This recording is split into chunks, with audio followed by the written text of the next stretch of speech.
channelize that potential into actual art. The rewards will be worth it. You know they always are with me. I am, if nothing else, an expert listener. Something else we have in common. Yours, Royce. My last voluntary contact with you, 17 years ago, you could not have forgotten, was a letter saying I never wanted to hear from you again. A request you chose to ignore. I could not afford to vanish entirely and risk losing those bonus checks with your spidery signature that arrived every 2 years like clockwork. So there was never a clean break. You always knew where to find me. Once the checks stopped arriving, exactly 10 years after my graduation, the birthday cards continued, asking if I was flourishing. You're not of a generation to have these reminders automated.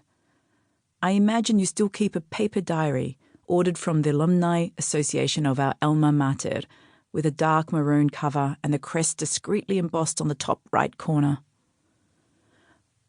Only those in the know would recognise it.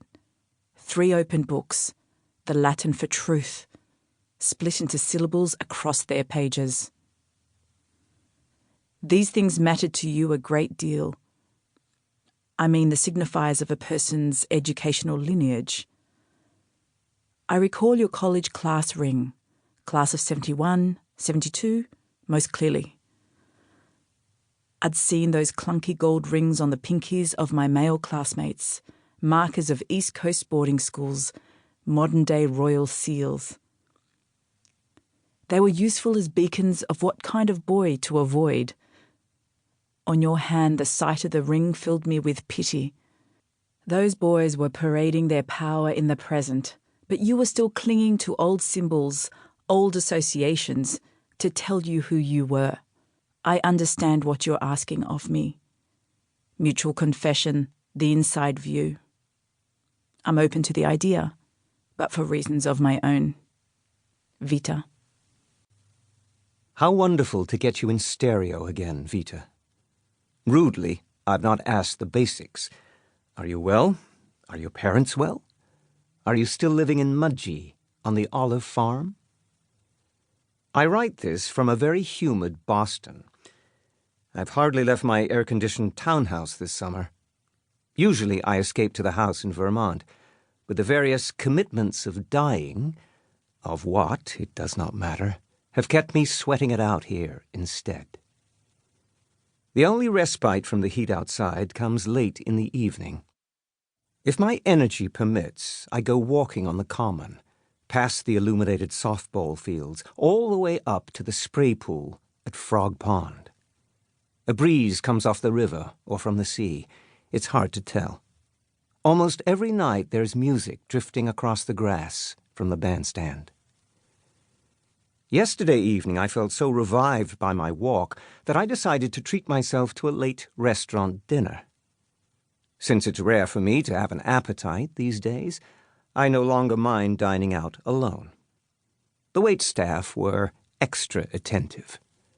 The sommelier spent time taking me through the cellar offerings. I couldn't manage dessert, but I did have a glass of Sauterne, my favorite, as you know. It made me think of our very first dinner together. Do you remember? I had ordered a bottle of Chateau d'Yquem to go with the warm Père Sabayon. It was produced on Montaigne's family estate in Bordeaux, though in his day they amassed their fortune not from sweet wine, but from salted fish, similar to the local delicacy Kitty and I used to eat in New Pompeii.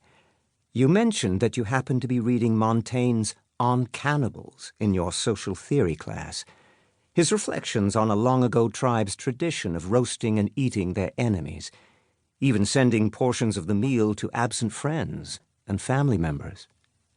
Jungle takeout, I laughed, and you looked uncomfortable.